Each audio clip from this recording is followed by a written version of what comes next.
I took a prose writing class and I did really well, which surprised me because I didn't know I could write. That was the first time that a teacher had come to me and said, you know what, this is something that I think you do well. So I was studying like feminist film theory, psychoanalytic film theory.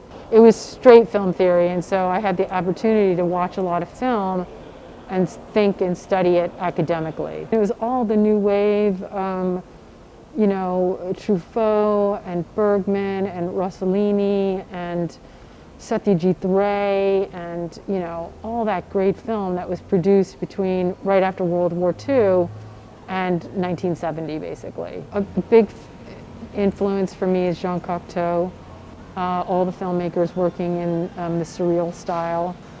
I use a lot of, a lot of their strategies, their cinematic strategies. Bergman is someone else also who's a huge influence on me. So after I came to Chicago, I started to write features. So I wrote a script when I was at Columbia called The Purifying Fire, and it was a finalist for what's called the Nichols Fellowship. So I knew I could write, but then I went to Denmark. You know, I kind of like left everything in the U.S. behind. And anyway, when eventually we came back, and I started to write, and the script that I wrote is the one I'm developing now, actually. And then I just kept writing, you know. I literally just felt like writing. Right now, my focus is on making my first feature. Yeah, something happened for me this year, because I have 2 films in post-production. I have 2 shorts in post-production, Bat and Groped. And I just decided that, you know, after those 2 films were done, that I feel very ready to make my first feature. So I returned to Double Happiness, which was the first feature I ever wrote.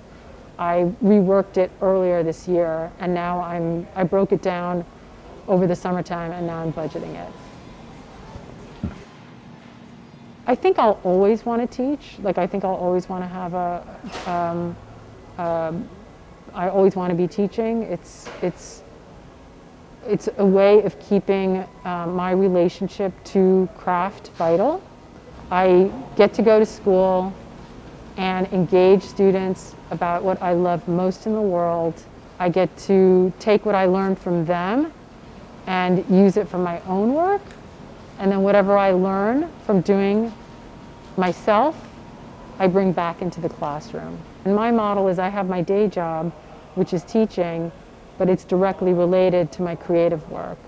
And as long as those are in balance with my responsibility to my kids, life is good. And it took a very long time. It took 20 years for me to get to a place where I feel totally confident about my relationship to craft. And for me, at least, teaching has been a huge part of that process. I mean, I've read, you know, hundreds of scripts, and I've reviewed hundreds of videos, and I've enjoyed all of it. I love it. And I love engaging students to try to make their work better and help them find their voice and externalize their intent. And if I help other people do it, I figure at some point I'm going to be able to do it for myself.